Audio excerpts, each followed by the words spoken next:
The narrative of the book of Genesis, especially in its initial chapters, has always sparked discussions about possible influences from other cultures and religions.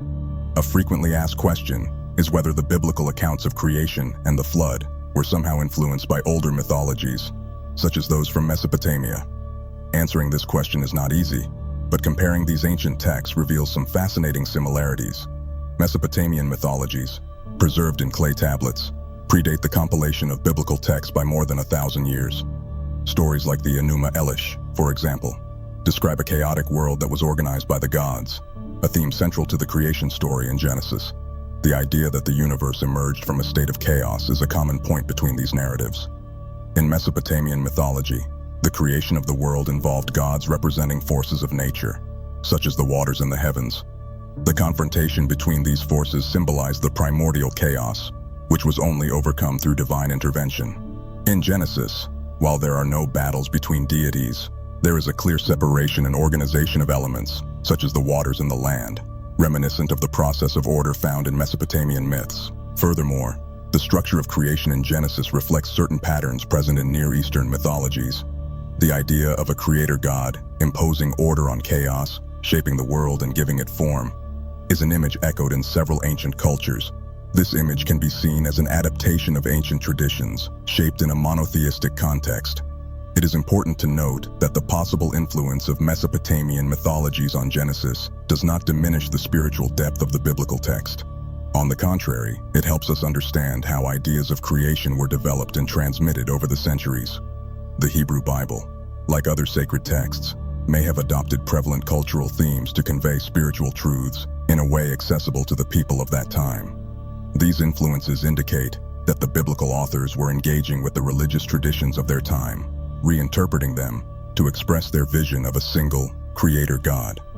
This does not mean that the Bible was copied from other cultures, but rather that it reflects a process of cultural interaction, where ancient ideas were transformed to serve new religious purposes.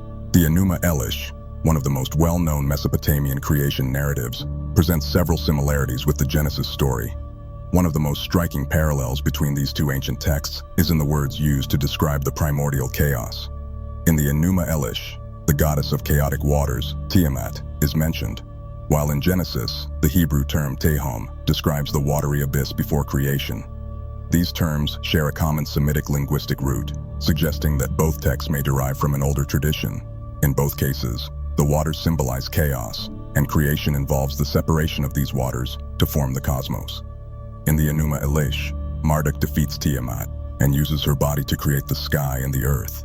In Genesis, God separates the waters and creates the firmament and dry land.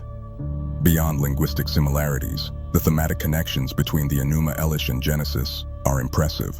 Both narratives describe the emergence of the cosmos from a state of disorder. In Genesis, the world was formless and void, with darkness covering the abyss. In the Enuma Elish, before creation, there was neither heaven nor earth, only a primordial state of mingled waters.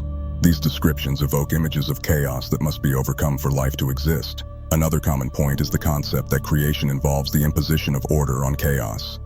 In Genesis, God separates light from darkness, the upper waters from the lower waters, and creates celestial bodies to govern time. In the Enuma Elish, after defeating Tiamat, Marduk sets clear boundaries for the sky and the earth, organizing the universe and imposing order on creation. These acts of organization are central to both stories. Comparing these ancient texts gives us an idea of how cultures in the ancient Near East understood the world and creation. Rather than being isolated narratives, these stories seem to be part of a rich, shared cultural tradition. The use of similar symbols and imagery suggests that the Hebrew Bible was, in some way, engaging with these ancient ideas, adapting them for its own theological purposes.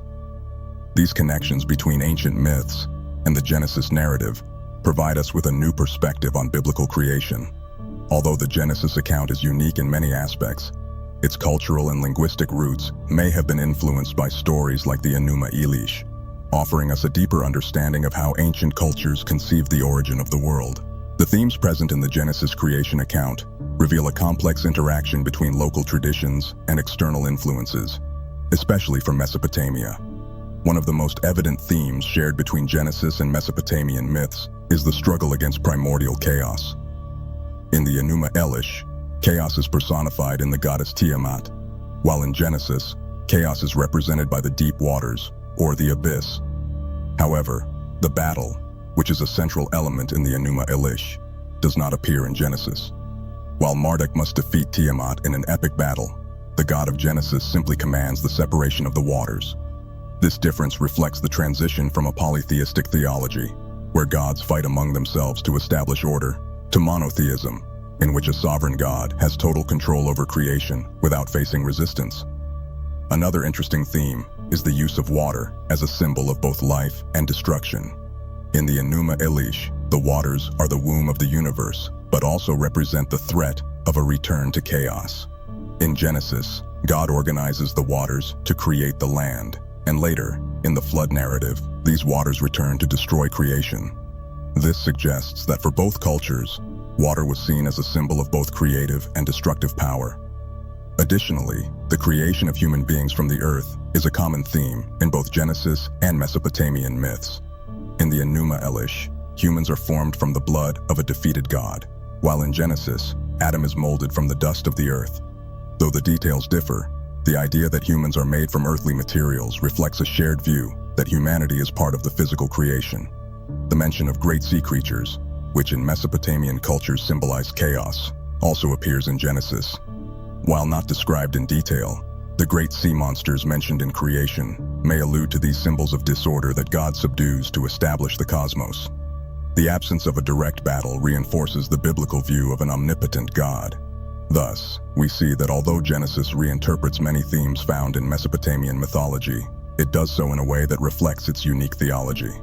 Instead of creation resulting from conflicts between gods, Genesis presents a sovereign God who creates peacefully and orderly, transforming ancient elements to serve a new theological narrative. One of the most debated issues regarding the Genesis account is the apparent divergence between chapters 1 and 2. These two chapters seem to narrate creation in different ways, not only in the sequence of events, but also in style and theological emphasis. This discrepancy may result from the merging of different traditions compiled into the book of Genesis. In Genesis 1, the creation process follows a methodical and structured order.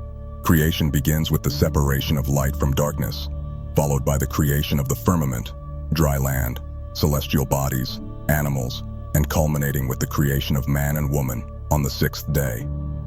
This account presents a powerful and distant God who creates the world through his word, commanding the formation of the universe.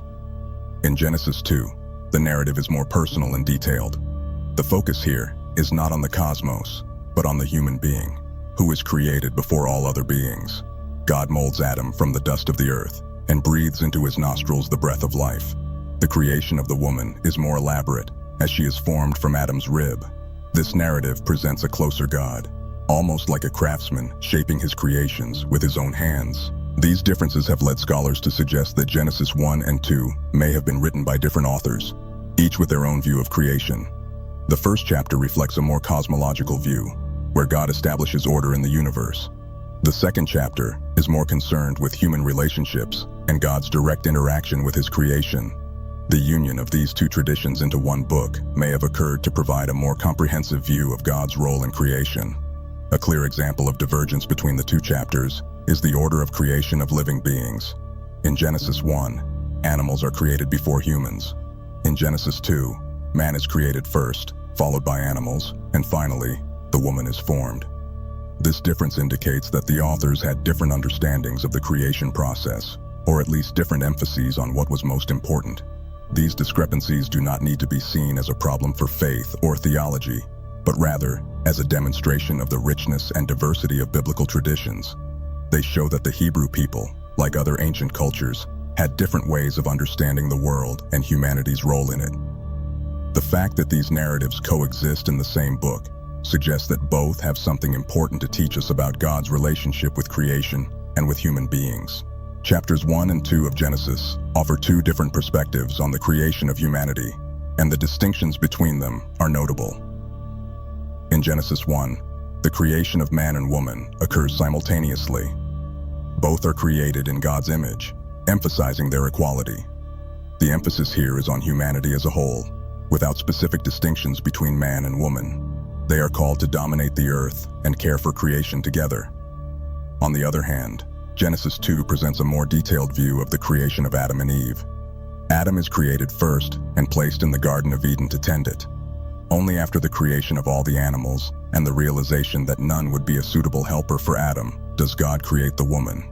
Eve is formed from Adam's rib, indicating an intimate connection between them, but also suggesting a difference in the order of creation, which some interpret as a sign of hierarchy. This difference reflects the various theological traditions present within the biblical text itself. Genesis 1 places man and woman as equals, while Genesis 2 highlights the different roles each one plays. However, these variations do not diminish the value of either account. On the contrary, they reveal a rich and multifaceted understanding of humanity and its role in the world created by God. In addition to differences in the sequence of creation, the two chapters suggest different views of human nature. In Genesis 1, humanity is created to rule and dominate creation, reflecting God's image as sovereign. In Genesis 2, the focus is more on the relationships between man and God, and between man and woman. Here, the emphasis is more on care and coexistence rather than dominance. Another important detail is how Genesis 2 describes the creation of man and woman. Adam is molded from the dust of the earth, and God breathes into his nostrils the breath of life.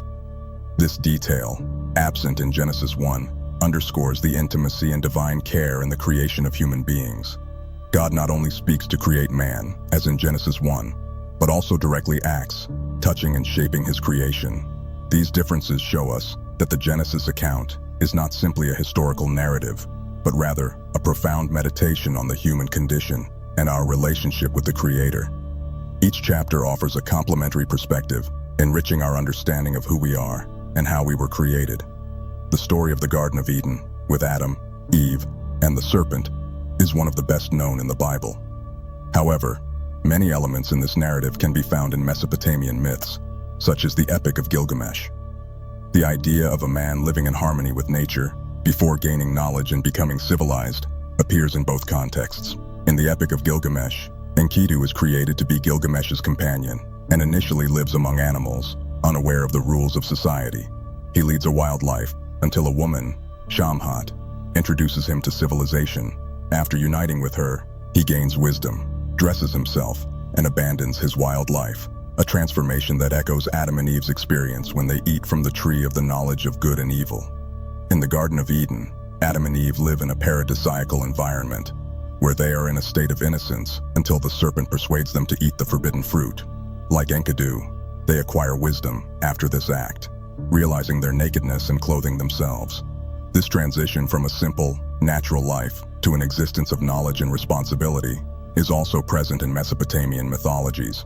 Additionally, the serpent as a symbol of transformation or loss of innocence also appears in the Epic of Gilgamesh. When Gilgamesh finds the plant that grants immortality, he loses it to a serpent, which steals it while he sleeps. Similarly, the serpent in Eden plays a central role in the loss of Adam and Eve's potential immortality, driving them away from the tree of life. These parallels indicate that the narrative of Genesis 2-3, while distinct in its theology and message, may have been influenced by cultural traditions similar to those found in the ancient Near East. The way these stories address themes such as wisdom, mortality, and the relationship between man and nature shows that these issues were common to many cultures of the time.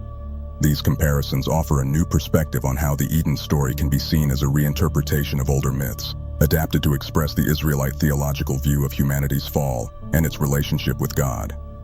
At the same time, they shed light on how humanity has always grappled with fundamental questions such as knowledge, innocence, and destiny. One interesting detail about the creation of Eve in Genesis is the use of the Hebrew verb bana, which means to build. This verb is unusual in contexts of creation in the Bible, where verbs like create, bara, or form, yatzar, are more frequently used. The choice of bana to describe Eve's creation from Adam's rib may have a connection with older Near Eastern myths. In the Enuma Elish, the Akkadian verb banu, which shares the same root as bana, is used to describe the creation of new beings. This suggests that, although the Genesis narrative is unique, it may have echoed linguistic elements from Mesopotamian mythologies. The use of this specific verb indicates that the author of Genesis was familiar with these traditions and consciously chose a word that resonated with the creation myths of the time. The choice of this word may be significant in understanding how Eve's creation is viewed in Genesis. She is not simply formed or made, she is built, implying a careful and deliberate process. Just as cities and temples were built to reflect divine order and purpose, Eve is presented as a special creation, designed to be Adam's ideal partner. In Mesopotamian myths, humans are often created from raw materials, such as clay or divine blood. In Genesis, God molds Adam from the dust of the earth, but Eve's creation from a part of Adam's body reflects a different kind of intimacy and connection. She is built from something already existing, suggesting an interdependence between man and woman that goes beyond what we see in Mesopotamian myths. Furthermore, the choice of the verb bana also reinforces the idea of permanence and purpose. When something is built, it is suggested that it was made to last, and with a definite intention. Eve's creation is not a casual act. She is an essential part of God's plan for humanity. She is created to be Adam's companion, emphasizing the importance of the relationship between man and woman in the biblical view of creation. This linguistic detail reminds us that the biblical authors, though inspired, were also part of a culture rich in mythological traditions. They used and adapted these traditions to tell their own story, reflecting a unique theological view of human nature and God's purpose in creation. The quest for immortality is a common theme in ancient mythologies, especially in Mesopotamian ones, and this quest also subtly appears in the Genesis narrative. In the Epic of Gilgamesh, the hero seeks immortality after the death of his friend Enkidu. He travels great distances in search of the secret to eternal life, but ultimately fails in his mission, reinforcing the inevitability of human death. In Genesis, immortality is also within humanity's reach, but in a different way. Adam and Eve have access to the tree of life, which symbolizes eternal life. However, after disobeying God and eating from the tree of knowledge, they are expelled from the garden before they can eat from the tree of life. Like Gilgamesh, they come close to immortality, but are denied it because of their actions. This common theme reflects a universal concern of ancient cultures with the question of mortality. For the Mesopotamians, immortality was reserved for the gods, and the attempt to attain it usually ended in frustration. In the case of Gilgamesh, he eventually accepts that immortality is not something humans can achieve. His heroic journey ends with the acceptance that death is an inevitable part of the human condition. In the Genesis account, knowledge is what prevents humans from attaining eternal life. By eating the fruit of the tree of knowledge, Adam and Eve gain wisdom, but this wisdom comes at the cost of immortality. God then expels them from the garden so that they do not eat from the tree of life and live forever. The message is clear. The pursuit of knowledge has consequences, and immortality cannot be obtained without divine permission. These parallels between Genesis and Mesopotamian myths indicate that the question of immortality was deeply present in the minds of people of that time. Both in the Epic of Gilgamesh and in the Eden narrative, humanity comes close to achieving eternal life, but this access is always interrupted, whether by mistake or divine intervention. The way Genesis deals with this theme reflects a more complex theology about the relationship between God and humans. While Mesopotamian myths portray immortality as something that can be conquered or stolen, Genesis teaches that eternal life is a gift that can only be granted by God, and disobedience results in the loss of this gift. The figure of the serpent plays a central role in both the Genesis narrative and the Epic of Gilgamesh, and in both cases, it is associated with the loss of immortality. In the Epic of Gilgamesh, after a long journey in search of the plant of life, Gilgamesh finally finds it in the depths of the ocean. However, a serpent steals the plant while he rests, and by eating it, renews its skin, symbolizing the rejuvenation that Gilgamesh sought. This scene in the Epic of Gilgamesh resonates interestingly with the Eden narrative.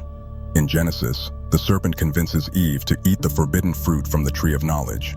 By following the serpent's advice, Adam and Eve gain wisdom, but lose the opportunity to eat from the tree of life and live forever. In both cases, the serpent is associated with the loss of immortality and is a figure of temptation and deception. These two stories, though from different cultures, share a common vision of the serpent as an ambiguous symbol. It represents both wisdom and loss. In the Epic of Gilgamesh, the serpent acquires the rejuvenation that Gilgamesh desired, but deprives the hero of immortality. In Genesis, the serpent offers knowledge to Adam and Eve, but at the cost of their fall and the loss of eternal life. The serpent, in many ancient cultures, was associated with the cycle of life and death due to its ability to shed its skin. This renewal was seen as a symbol of immortality, but in both the biblical and Mesopotamian narratives, the serpent is a figure that prevents humans from achieving this renewal. It guards the secret of immortality, but does not reveal it easily. The relationship between the serpent and the loss of immortality reflects human anxieties about fate and mortality. Both stories show that although the quest for immortality is a human aspiration, it always ends in frustration, with the serpent acting as a figure that both offers and denies this renewal. These themes of loss and renewal through the figure of the serpent help us better understand the symbolism present in both Genesis and the Epic of Gilgamesh. By associating the serpent with the loss of immortality, both cultures explore the tension between the human desire for transcendence and the inevitability of death. The tree of life in Genesis and the plant of life in the Epic of Gilgamesh are powerful symbols of immortality and renewal. In both narratives, these elements offer the promise of eternal life or rejuvenation, but the protagonists are prevented from achieving them. This theme of lost immortality is crucial to understanding both biblical and Mesopotamian narratives. In Genesis, the tree of life is located at the center of the Garden of Eden. Adam and Eve have access to it before the fall, but do not consume it. After eating the fruit from the tree of knowledge, they are expelled from the garden and lose the chance to eat from the tree of life. God places cherubim and a flaming sword to guard the way to the tree, ensuring that humanity no longer has access to it. In the Epic of Gilgamesh, the plant of life grows in the depths of the ocean, being extremely difficult to reach. When Gilgamesh finally finds it, he chooses not to consume it immediately, preferring to take it back to his city to test its effect on an elder. However, while he rests, a serpent steals the plant and, by eating it, sheds its skin, symbolizing the rejuvenation that Gilgamesh sought. Both narratives share the theme of lost opportunity. Adam and Eve could have lived forever, but their disobedience removes this possibility. Similarly, Gilgamesh comes close to achieving eternal life, but loses it due to his decision to delay using the plant. These elements show how ancient cultures viewed immortality as something always out of humanity's direct reach. The tree of life and the plant of life also share a deeper symbolism. They represent the human desire for transcendence, to escape physical and temporal limitations. However, both stories show that this desire is frustrated and that immortality belongs to the divine realm. Any attempt to achieve it without permission ends in failure. These comparisons between Genesis and Gilgamesh help us understand the cultural and religious context in which these stories were composed. The idea of lost immortality, central to both narratives, reflects a view that human life is limited and that these limitations cannot be overcome without divine intervention. Another Mesopotamian myth that offers interesting parallels with the story of Adam and Eve is the myth of Adapa. In it, Adapa, a wise man, breaks the wing of the south wind and is summoned by the gods to answer for his actions. Before his ascent to heaven, the god Ea, of wisdom, advises him not to consume the food or drink that the gods would offer him, as they would be deadly.